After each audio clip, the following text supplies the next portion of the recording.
Alexander Reed collapsed on the pristine tiles of the examination room, clutching his chest as searing pain ripped through him. "Mr. Reed."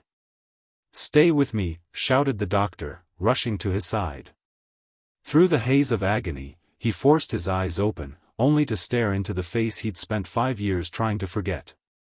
Dr. Emily Chen, the woman whose heart he'd broken before building his empire, was now quite literally holding his life in her hands. "You need immediate surgery," Emily said, her voice clinical but her eyes betraying a storm of emotions. "Your tests show an aortic dissection. Without intervention in the next few hours, you won't survive." The billion-dollar empire Alex had sacrificed everything for, including their relationship, suddenly meant nothing. The cruel irony wasn't lost on him. The woman he'd abandoned when he had nothing was now the only one who could save him when he had everything. As nurses rushed in with a crash cart, Emily leaned closer. "There's something else you should know before we put you under," she whispered, her voice breaking. "Something I never told you 5 years ago when you walked away." The revelation would have to wait. Alex's world faded to black as the anesthesia took hold, his mind racing with unanswered questions. What had Emily kept from him all these years? And why did fate choose this moment, perhaps his last, to bring them together again? In the darkness of unconsciousness, memories flooded back, their tiny apartment with the leaky ceiling, Emily studying medical textbooks by candlelight when they couldn't pay the electric bill, her unwavering belief in him when he sketched his first invention on coffee-stained napkins. He remembered their last night together, the devastating fight when he'd announced he was moving across the country for an accelerator program that wouldn't accommodate her medical residency. "Choose me," she'd pleaded. "We can find another way." But he'd been so certain success required sacrifice. "Some dreams are worth any price," he'd told her coldly. The look in her eyes as he'd walked out the door haunted him still, not anger, but a profound disappointment that he wasn't the man she thought he was. When Alex awoke, the steady beep of monitors greeted him. His company's board would be in chaos. He'd missed the merger announcement that would double his already staggering net worth. Yet all he could think about was Emily and her unfinished sentence. The door opened, and a different doctor entered. "Dr. Chen has recused herself from your case," the older man explained. She felt there was a conflict of interest. "I need to see her," Alex rasped, his throat raw from intubation. The doctor shook his head. "You need rest, Mr. Reed. Your body has undergone significant trauma." Alex tried to reach for the call button, but found his arms tethered by 4 lines and monitoring equipment. The multi-billion-dollar acquisition he'd orchestrated, the deal financial magazines had called the negotiation of the decade, now seemed trivial compared to Emily's unfinished sentence. He'd spent years building walls around memories of her, convincing himself that their relationship had been a necessary casualty on his road to success. Now those walls were crumbling, revealing the emptiness of the fortress he'd built. Over the following days, Alex recovered physically while emotionally unraveling. He used every resource at his disposal to learn what Emily had kept from him, but hospital staff remained tight-lipped. His assistant brought corporate matters requiring his signature, but Alex found himself drawing sketches in the margins, the same designs he'd shared with Emily during their struggling artist days, before his tech breakthrough made him a fortune. He'd traded passion for profit, convincing himself she was better off without him. Now he wondered if that choice had cost him everything that mattered. The nurses whispered about him, the tech mogul whose face graced magazine covers, who'd revolutionized quantum computing, reduced to a man who startled at every opening door, hoping to see Emily. On the 4th day, his chief operating officer visited, expecting to discuss the derailed merger. Instead, Alex asked about a severance package for himself. "You built this company from nothing," his COO protested. "The board will never accept your resignation." "The board doesn't have a choice," Alex replied, staring out the window at the city he'd once been determined to conquer. "Some things are non-negotiable." 2 weeks post-surgery, Alex was discharged. Instead of heading to his penthouse, he directed his driver to Emily's address, obtained through methods his lawyers would advise against. Standing on her modest porch, he felt more vulnerable than during his cardiac episode. When she opened the door, her expression shifted from shock to guarded caution. "You shouldn't be here, Alex. I need to know what you were going to tell me," he said simply. Emily hesitated, then stepped aside. "Come in. There's someone you should meet." Alex followed her through the living room, his eyes falling on framed photos he couldn't quite make out. When they reached a bedroom door, Emily paused. "What I was going to tell you in the hospital." She took a deep breath. "After you left to pursue your startup, I discovered I was pregnant." The door swung open to reveal a small bedroom decorated with space-themed wallpaper. In the center, a young boy with Alex's eyes and Emily's smile sat building an intricate Lego structure. Alex gripped the doorframe to steady himself. A son. He had a son. "This is Noah," Emily said quietly. "He's 4. And he's been asking about his father." The weight of 5 lost years crashed down on Alex. His vision blurred, not from cardiac complications but from tears he couldn't contain. As Noah looked up curiously, Alex faced the devastating truth: his greatest achievement had nothing to do with his billions, and his most catastrophic failure wasn't any failed business venture, it was walking away from Emily and unknowingly abandoning his child. "Why didn't you tell me?" he whispered, unable to take his eyes off the boy. "I tried," Emily replied, her voice hardening. "Your assistant said you were too busy building your future to deal with past complications. After 3 attempts, I stopped trying." The revelation hit Alex like physical pain. Margaret, his first assistant, whom he'd trusted implicitly, had made that decision without ever telling him. She'd been let go 2 years ago after other ethical breaches came to light. "I never knew," he said, his voice breaking. "I swear, Emily, I never knew." Noah approached cautiously, holding up his Lego creation. "Mom says you build things too. Big things." Alex knelt down, meeting his son's eyes. "I do. But nothing as important as what I'm looking at right now." Alex's hands trembled as he accepted the Lego structure, a wobbly approximation of a rocket ship. The complexity of emotions overwhelmed him: grief for lost time, rage at his former assistant, terror that Emily might send him away, and a fierce, protective love for this child he'd just met. He'd negotiated billion-dollar deals without breaking a sweat, but now found himself paralyzed by the simple question of what to say next to his son. Noah solved the dilemma for him. "Do you know how to make the rockets fly for real?" he asked, eyes wide with the innocent belief that fathers can do anything. "I don't," Alex admitted, his voice rough. "But maybe we could learn together?" Noah nodded solemnly, then added with startling directness, "Mom cries sometimes when she thinks I'm sleeping. Is that because of you?" Emily made a small sound from the doorway, but Alex kept his focus on Noah. "Yes," he answered honestly. "I hurt your mom a long time ago by leaving. It was the biggest mistake I've ever made. Bigger than when I broke Mom's special plate from Grandma." Despite everything, Alex found himself smiling. "Much bigger. That's why I'm here now, to see if I can fix what I broke, if your mom will let me try." That evening, after Noah went to bed, Emily and Alex sat on her small balcony. The modest apartment was a stark contrast to his minimalist penthouse 60 floors above the city. Yet for the first time in years, Alex felt he could breathe. "I'm not here to disrupt your lives," he said carefully. "But I want to be part of his life, if you'll allow it. And..." He hesitated, gathering courage. "I want a chance to show you that I'm not the same man who left." Emily studied him, her expression unreadable.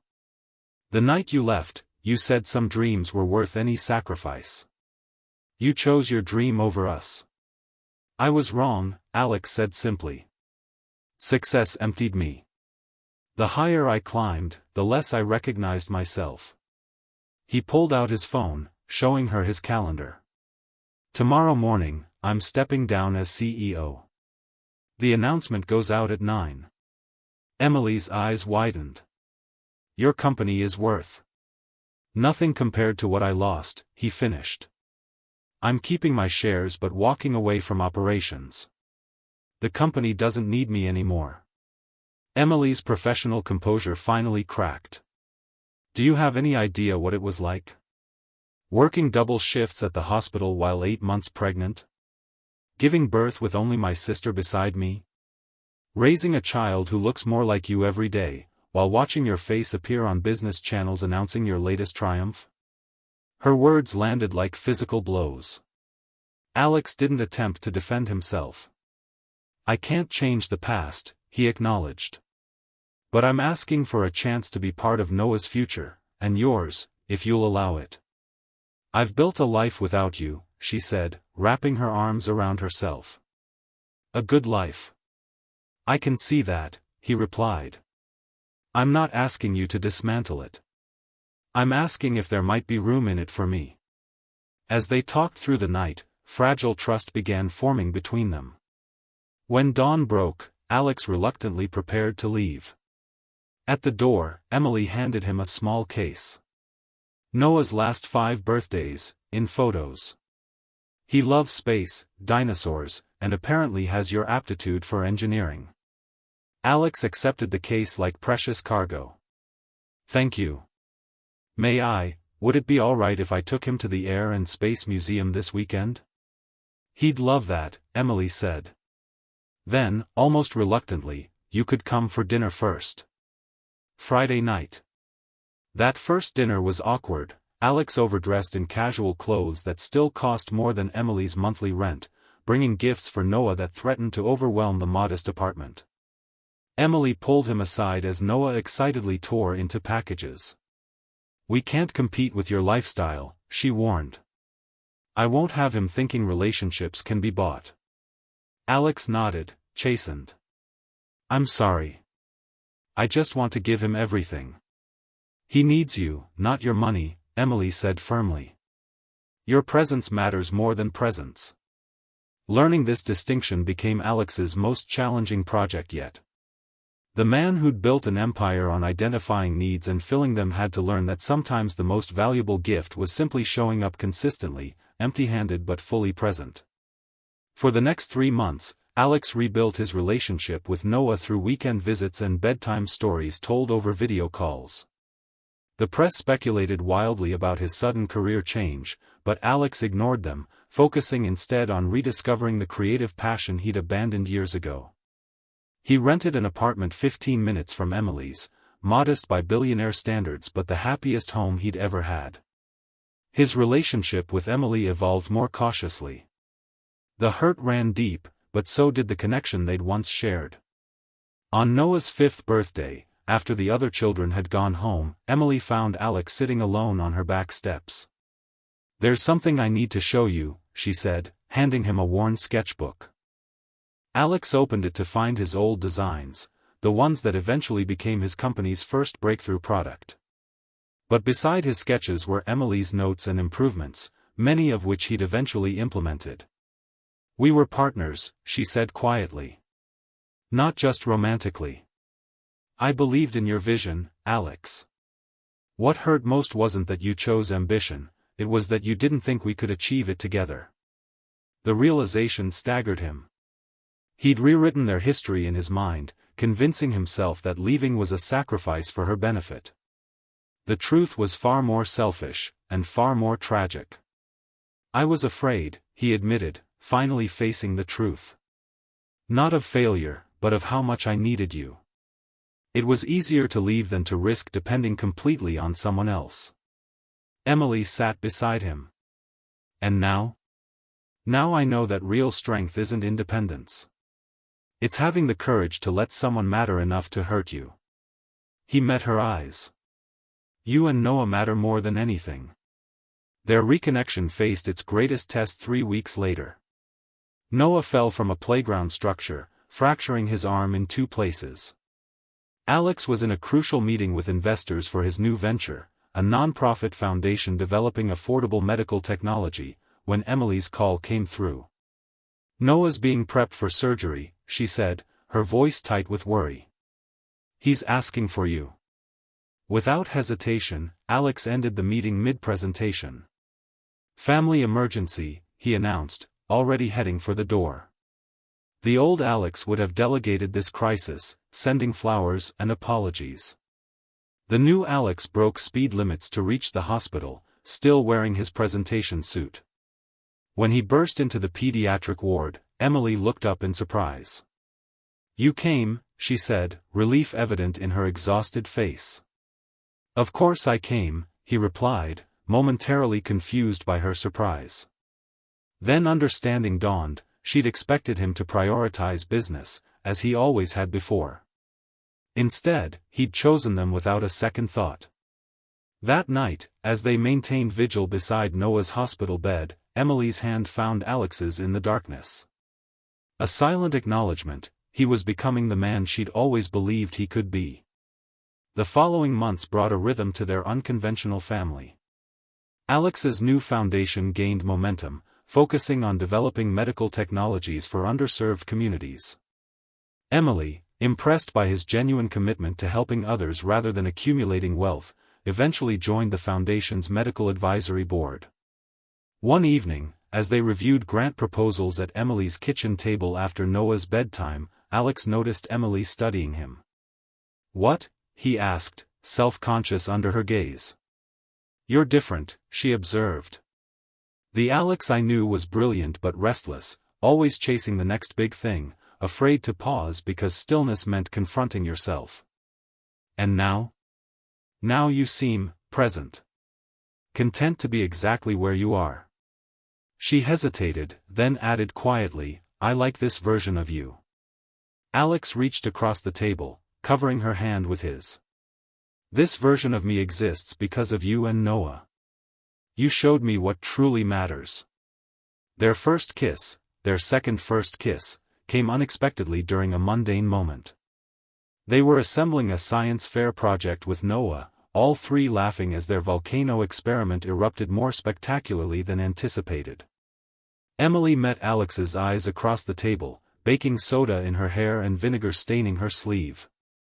In that perfectly imperfect moment, he leaned forward and kissed her softly, as if asking a question. Her answer was to kiss him back. 6 months after his surgery, Alex faced another life-changing moment in a hospital, but this time, for a joyful reason. Emily had been rushed in with early contractions. Noah waited anxiously in the family room with Alex's sister while Alex held Emily's hand through each contraction. "We're having a baby," Emily whispered between breaths, the diamond ring on her finger catching the harsh hospital lights.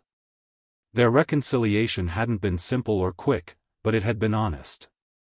The engagement was recent. Alex had proposed not with grand gestures but with a simple promise made while helping Noah with homework. Emily had accepted with equal simplicity, as if they were continuing a conversation temporarily paused 5 years earlier. Hours later, their daughter arrived. As Alex held her against his chest, the monitor on his wrist, a precaution since his surgery, showed his heart beating strong and steady. The same heart that had nearly failed him now felt impossibly full. "Remember when you used to say life happens in chapters?" Emily asked softly from the bed.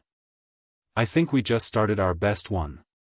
Alex looked at his family, the one he'd nearly lost through his own choices and the one he'd fight with every breath to keep. "Not a chapter," he corrected gently. "Our whole story was always meant to be this." As if understanding the significance of the moment, their newborn daughter opened her eyes, connecting with her father's gaze for the first time. In that look, Alex found something no financial statement had ever shown him, the true meaning of wealth. 1 year later, Alex stood at the podium accepting an innovation award, not for his tech empire, but for his foundation's breakthrough in portable diagnostic equipment that could reach remote villages. As cameras flashed, he looked past the audience to where Emily stood holding their daughter, with Noah proudly wearing a miniature lab coat beside them. "People often ask what inspired this change in direction," Alex said into the microphone. "The truth is simple. I nearly died on an examination table, only to find the woman I'd wronged years earlier holding my life in her hands. The audience murmured in surprise at his candor. Dr. Emily Chen saved my life twice that day, once with her medical skills, and once by giving me a chance to know our son, whom I'd never known existed. Emily blinked back tears as Alex continued. I'd spent years believing success meant sacrificing personal connections for professional achievement. My heart had to literally tear apart for me to realize how wrong I was. He gestured toward his family. Every breakthrough our foundation achieves comes from the same philosophy. True innovation happens when we connect rather than isolate, when we collaborate rather than compete. The solutions to our biggest problems come from caring about people more than profit. That night, as they tucked Noah into bed and placed their sleeping daughter in her crib, Alex wrapped his arms around Emily in the hallway between their children's rooms. "Do you ever wonder what would have happened if I hadn't gotten sick that day?" he whispered against her hair. "Sometimes," Emily admitted. "But then I remember something my grandmother used to say, the universe keeps delivering the same lesson until you finally learn it." Alex smiled, thinking about how a near-death experience had actually been the beginning of truly living. "I'm a slow learner, but I got there eventually." "Just in time," Emily replied, rising on tiptoes to kiss him, the man who'd broken her heart and then, against all odds, had earned the right to hold it again. If you've ever wondered whether second chances are possible, whether the heart can heal what the mind breaks, this story might offer you hope. Like and subscribe for more reminders that sometimes our greatest failures lead to our most precious successes, if we have the courage to face them.